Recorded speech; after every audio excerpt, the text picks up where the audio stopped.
Dzień dobry moi drodzy, wybiła niedziela, godzina 12, czas na drugą część analiz moich i nie tylko moich partii z 6. Korony Średzkiej. Jeżeli nie widzieliście części pierwszej, podrzucam wam ją na górze po prawej. W dalszym ciągu jestem z kadrą Polski juniorów na Mistrzostwach Europy w estońskim Tallinie. Mam nadzieję, że naszym reprezentantom idzie dobrze, a wy już teraz możecie podnosić poziom swojej gry, obserwując analizy, które dla was przygotowałem. Szczególnie ta z rundy 7, gdzie wygrają z Marcinem Wocialem, może być przykładem, jak strategicznie rozgrywać partię, jak szukać swoich szans i jak te 2 punkty zdobywać. A oprócz tego zobaczycie, jak Łukasz Kosobucki 2 razy bezczelnie uciekał spod topora. Jeżeli raz by nie uciekł, to ja bym skoczył na podium. No cóż, zdarza się. Pamiętajcie o łapie w górę pod filmem, subskrypcji kanału Warcaby i lecimy z oglądaniem. Po przegranej z Mateuszem zostałem skojarzony z 10-latką, ale niech was to nie zmyli. 10-latka, a szczególnie Marika Gancarz z 1, z rankingiem międzynarodowym na poziomie 1869, to jest niesamowicie silna zawodniczka. Przy okazji chciałem ogromnie pogratulować całej rodzinie Gancarzów. Wyobraźcie sobie, że 11-letnia Oliwia, jej starsza o rok siostra, jest niesamowicie utytułowana, złota medalistka najważniejszych turniejów międzynarodowych. Dodatkowo ich brat Leo Gancarz, 6-letni, zrobił 3. kategorię, normę na 3. kategorię na tym turnieju. 6-latek, coś niesamowitego. Chciałem wam pokazać, jak Marika gra w debiucie. Samo to, że zaczęła 33-29 i od razu potem 35-30 prowadząc partię w warianty debiutu Rosenburga.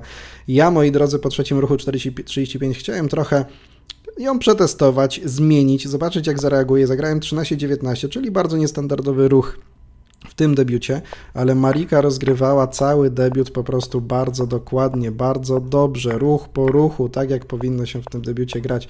No coś niesamowitego, jak na 10-latkę, tak grając. I jeszcze dzięki temu po debiucie wyszła ze znacznie lepszą pozycją ode mnie. Teraz jeszcze jakby nie odbijała do tyłu, a próbowała bronić 40-35 tego kamienia, to myślę, że mógłbym się naprawdę nieźle pocić. Koniec końców doszło do takiej pozycji, w której Marika, trzeba zaznaczyć, że trochę za dużo czasu zużyła w debiucie i w grze środkowej. Teraz jeszcze miałem nadzieję, że robiąc wymianę 38-32 wpadnie na kombinację. No w końcu 10-latka, niech pobije do przodu, a nie do tyłu na 32. Na co miałem przygotowaną bardzo fajną pułapkę. Większościowe oddanie 25-30, wycofanie i potem oddanie jeszcze 2 kamieni znowu na większość, czyli druga większość, po to, żeby za te 5 wziąć 4 na damkę i wygrać partię. Natomiast Marika na tę kombinację nie wpadła. Pobiła 33-42. To już oddało mi trochę inicjatywy w centrum. Spróbowałem wychodzić do pozycji, która da mi szansę na zwycięstwo, ale moi drodzy, no było bardzo ciężko. Tak naprawdę te wszystkie ruchy, które tutaj dogrywała, mimo tego, że już miała dużo mniej czasu, bo teraz na pojedyncze posunięcia zużywała po kilkanaście sekund, dalej były bardzo dokładne, a cały czas jakbyście śledzili termometr, no to on się kręci koło remisu. Teraz jeszcze miałem szansę popełnić błąd i przegrać, bo na pierwszy rzut oka mogło się wydawać, że oddam 3, wezmę 2, że mi oddadzą białe tutaj i ten pionek 28 może będzie aktywny, da mi wygrać, ale tutaj mogą białe przecież oddać 48-42, złapać moją damkę, no i w tej pozycji 6-6 to ja jeszcze bym się bardzo pocił o remis. Także na to oczywiście zdecydować się nie mogłem. Po 10-14 mamy kolejne ruchy. Niby tutaj stoi agresywnie, niby przejmuje centrum, ale nie ma, po prostu nie ma jak wygrywać w tej partii. Po wymianie Mariki na 30, no przyszedł taki decydujący o wszystkim moment, kiedy ja atakuję 27-21, no i tutaj sekundy, przynajmniej dziesiątki sekund zostawały Marice na zegarze, trochę w stresie, trochę już nieopanowana, zagrała 30-25, popełniła błąd, który dał mi zwycięstwo, no bo teraz działają w 2 strony formacje kolumnowe, no czy pobiję 32-23, ja zgarnę 3 na damkę, czy w drugą stronę 1-2, całe centrum moje i chwilę później się poddała. Ale gdyby nie ten błąd, moi drodzy, gdyby Marika zagrała 43-39, co zresztą sobie od razu po partii, jak analizowaliśmy, to partia jest remisowa. Ja teraz muszę grać coś w stylu 14-20, gdzie po jej ataku po prostu poczekam na 22. No nie jest to może jeszcze bardzo łatwa pozycja, jeżeli chodzi o taki czysty, klarowny remis, no ale tutaj takie naturalne, normalne ruchy narzucające się po prostu powinny zapewnić Marice podział punktów. W tej pozycji też, co bardzo ważne, nie mogłem grać 23-29, bo jeszcze bym przegrał. 32-28, oddanie, wzięcie 2 i i jeszcze porażka z mojej strony. Także jestem pod niesamowicie ogromnym wrażeniem tego, jak Marika, jak zresztą całe rodzeństwo gancarzów gra. Pisałem o tym na Warcaby TV i apeluję do wszystkich, do całej młodzieży, do ich rówieśników, czy nawet młodszych, czy starszych. Bierzcie się do roboty, bo naprawdę wam odjadą, odjeżdżają i czas pracować, podnosić ten poziom, ale niech oni będą takim fajnym motorem napędowym, motywującym do tego, żeby ćwiczyć, pracować, żeby próbować ich czy dogonić, czy przegonić. Taka zdrowa, sportowa rywalizacja to najlepsze, co może być. W szóstej rundzie miałem taki, można powiedzieć, derbowy pojedynek. Grałem z Zenonem Wesołowskim, reprezentującym również, tak jak ja, UKS Lokator Gniezno. No i po kilku ruchach tej partii, gdzie myślałem, że pójdzie w stronę półklasyki, ale mi tutaj porozbijał to Zenon, zagrywam 34-30 w siódmym ruchu, no i jest ten wiszący pionek na dziesiątce, co może być dużym problemem w rozwoju długiego skrzydła dla czarnych. Zenon gra naprawdę dobrze i dokładnie i zastanawiam się, dlaczego on mi dał po prostu zamknąć to skrzydło. Mógł zejść 20-25, pozbyć się tego pionka, no i spokojnie sobie wyprowadzić 15-20, 10-15. No ale to nie nastąpiło, zagrał 6-11, wyszedł dalej. Teraz 40-34. To jest też taki fajny motyw, słuchajcie, żeby nie do końca działającymi kombinacjami przeciwnikowi sprawić jakiś problem, jakieś ograniczenie. Na przykład w tej pozycji po moim ruchu 40-34, no gdyby chciał rozwijać to długie skrzydło Zenon, to by mógł zagrać 20-24, ale nie zagrał tego, na przykład myślę, że mógł się bać kombinacji, która nie przechodziła. Jakiej? 25-20, czyli taka wariancja uderzenia nowicjusza i teraz bardzo chytra większość. Trzeba bić 2 czarnym pionem z 17. Ja oddaję jeszcze jednego i za te 5 biorę 3 na damkę. Natomiast dlaczego ona nie przechodzi? Ano dlatego, że z wykorzystaniem tego piona na 34 damkę sprowadzamy na 40, jeszcze 18-23, bicie 1 za 1 i oczywiście ja bym nie chciał w partii, gdzie chcę wygrać, prowadzić do właśnie takiego uproszczenia, gdzie jeszcze z bardziej pasywną pozycją bym po tej kombinacji wyszedł. No i nie zagrywa tego Zenon, zagrywa 17-22, ja odbijam i teraz ruch, który mnie niesamowicie zaskoczył, 23-29.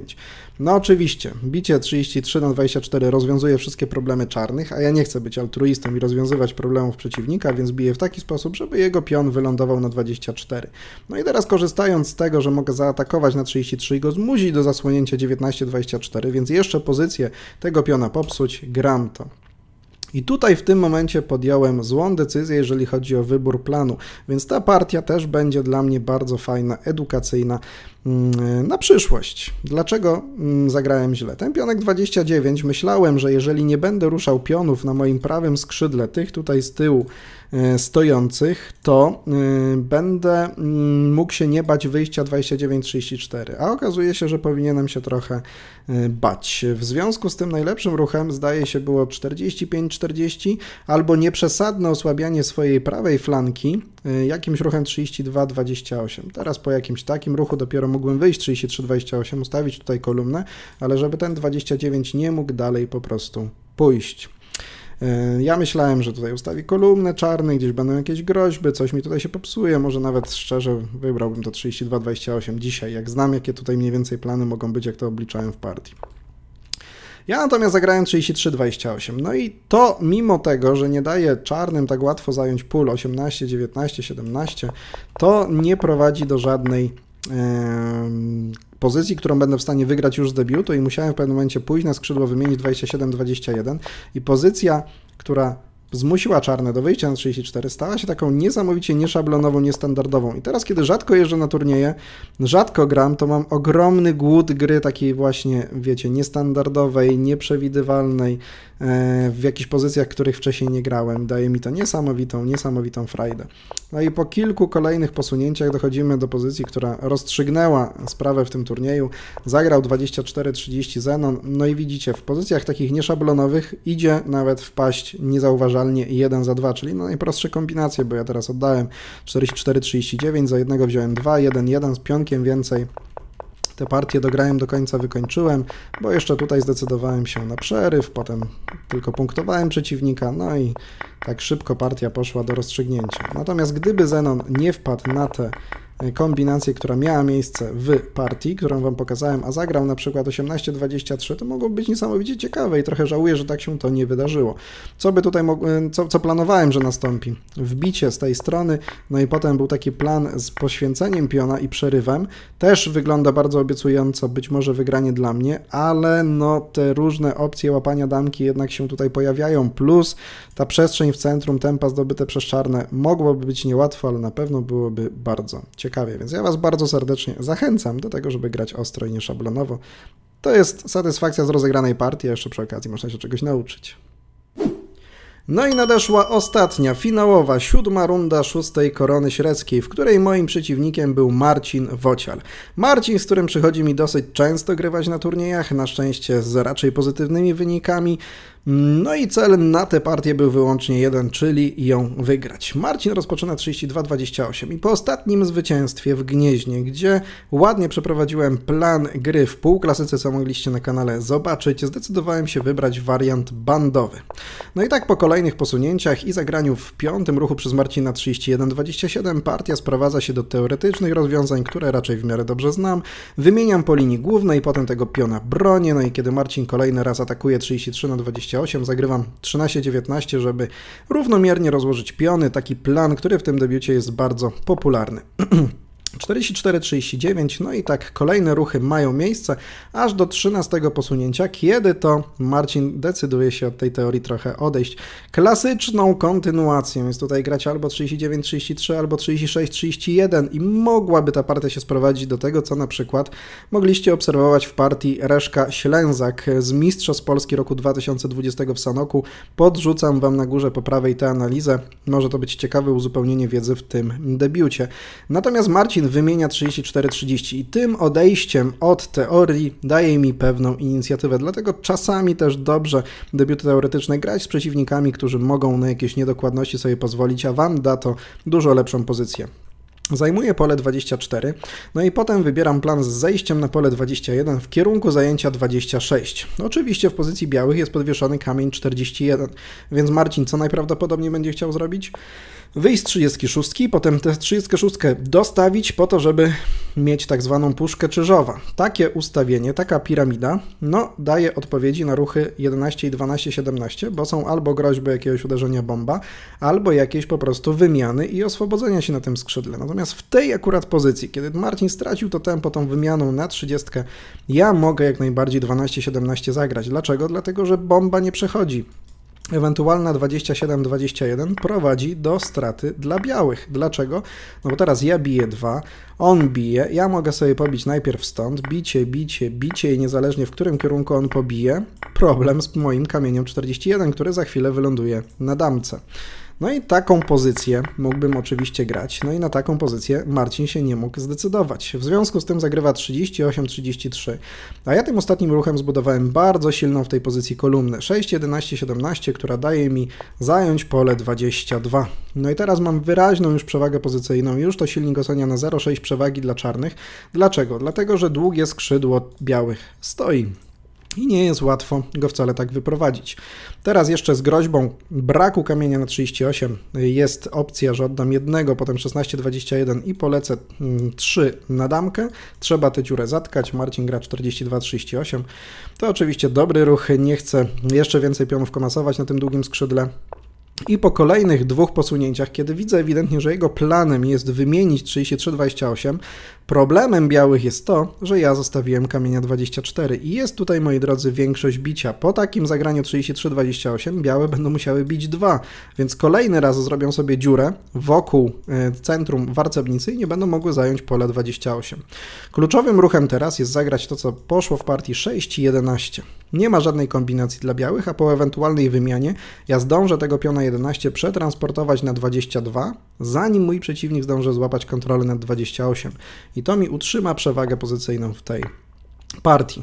Marcin to wymienia 33-28, 1 za 2 i tu jeszcze wybił podwójnie, a ja gram 11-17. No i brak tego pola 38 po wymianie jest kluczowy. Nie ma jak się oswobodzić 27-21. Teraz, kiedy ustawia tę piramidę, ja mam tempo, żeby wejść na pole 22. No i kilka ruchów później przejmuję kontrolę nad kolejnym centralnym polem 23, no i Marcin zagrywa 44-40. Takie ruchy, które na pozór są normalnymi, dają wam bardzo dużą informację. Po pierwsze, zagranie na 40 już pozbawia białe możliwości ustawienia tutaj kolumny. Kolumny, której nie mógł ustawić, bo przecież gdyby zagrał 38-33, to ja mam zawsze oddanie tutaj jednego, drugiego, wzięcie dwóch, no i ta pozycja dla czarnych jest oczywiście zwycięska. Po ruchu 44-40 gram 13-19 ustawiam kolejną ważną kolumnę w centrum, nie dając Marcinowi zagrać 39-33, na co mam przygotowane proste 1 za 2. No i po jego zagraniu 39-34 i próbie ratunku przestrzeni do gry przez wymianę 34-29 znajduję bardzo fajny ruch, z którego jestem bardzo dumny, zadowolony, że go dokładnie przeliczyłem, co też jest dużym wyzwaniem dla mnie, będąc tak mało aktywnym zawodnikiem. To jest fajna pozycja na liczenie, możecie ją sobie spauzować i znaleźć najlepszy ruch dla czarnych, taką kontynuację, która wymaga głębokiego, dalekiego liczenia, która prowadzi dla czarnych do wygranej, a ja wam już ją pokazuję. Otóż zagrywam 23-28 z biciem na to właśnie pole. Grożę oczywiście oddaniem 28-32. Po jakimś przykładowym ruchu typu 35-30 to oczywiście oddaję 2 piony, biorę 3, przeciwnik jednego, ja jednego, no i ta pozycja jest oczywiście wygrana. Idąc dalej, gdyby Marcin próbował zagrać coś w stylu 48-43, ten sam plan działa. Oddaję 2, biorę 2, on bije jednego, ja biję jednego, jest porówno. Próbuje mi tego piona teraz ograniczyć 43-38, ale ja mam prostą drogę dla jedynki, żeby tutaj atakować w jedną, w drugą stronę. On w międzyczasie nie da rady mi się przerwać na moim długim skrzydle i ta partia również wygraną dla mnie by się skończyła. Daje to jedyny możliwy ruch białym 38-32. No i w poprzedniej części analizowałem partię moją z Agatą Flisikowską i był tam wariant, kiedy mogła w kontynuacji, której nie wybrała, potencjalnie wyjść na pole 33, a teraz ja to właśnie robię. I ten kamień 33 jest potężny, bo bardzo silnie rozrywa siły przeciwnika na dwie strony i kontroluje ogromną przestrzeń przy tej powiązanej pozycji. Oczywiście nie można wchodzić 32-28, bo ja odejdę 1 za 3, 1 za 1 z natychmiastową oczywistą wygraną.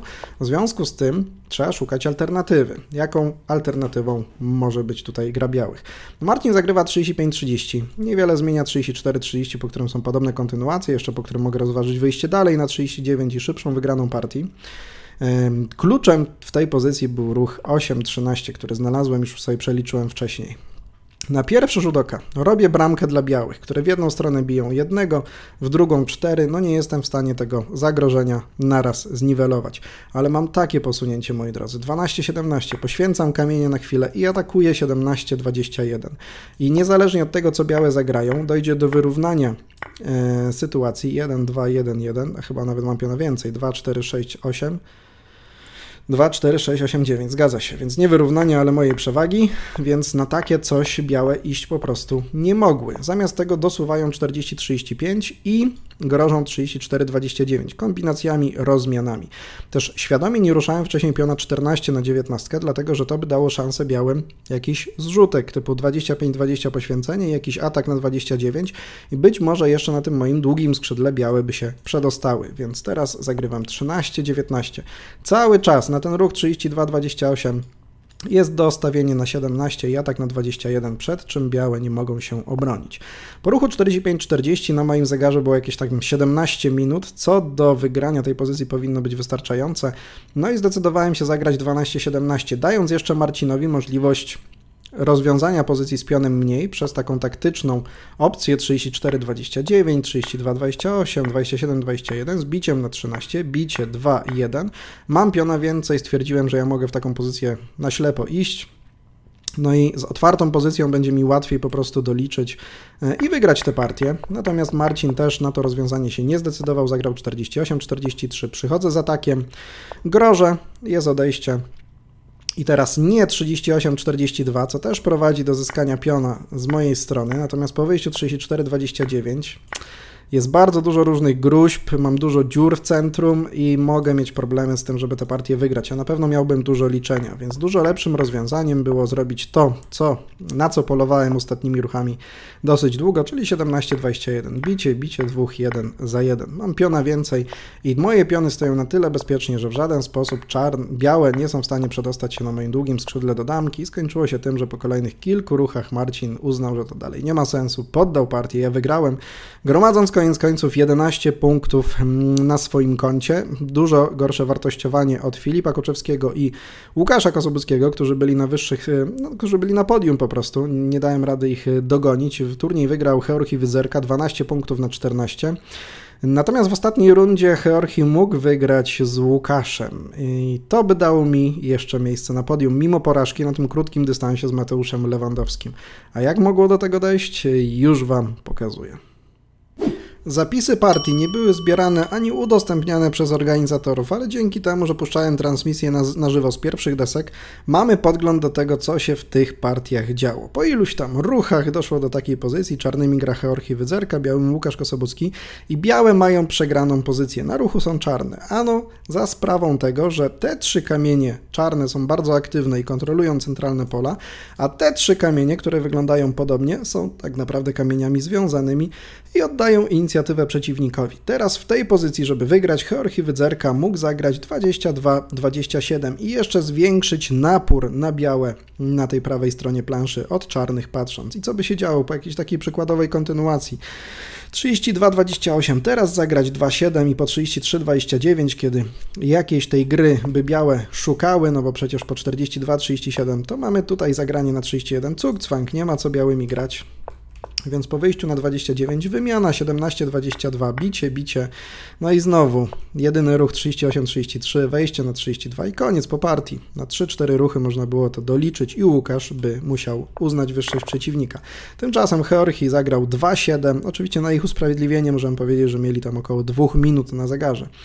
Łukasz wymienia 33-28, co jest ruchem remisowym, 3-9 gra Wyzerka, to też jest niedokładne, dokładniejszy ruch jest na 3-8, bo po tym 3-9 Łukasz mógł, bo znowu tego nie znalazł, zagrać 42-37. I tutaj taka przykładowa kontynuacja mogła iść w ten sposób i po wymianie 17-22 dać większość, zbić czarnym, pójść do damki, no i końcówka raczej remisowa, ale z dużymi problemami dla czarnych. Tutaj Łukasz mógłby jeszcze naprawdę cisnąć.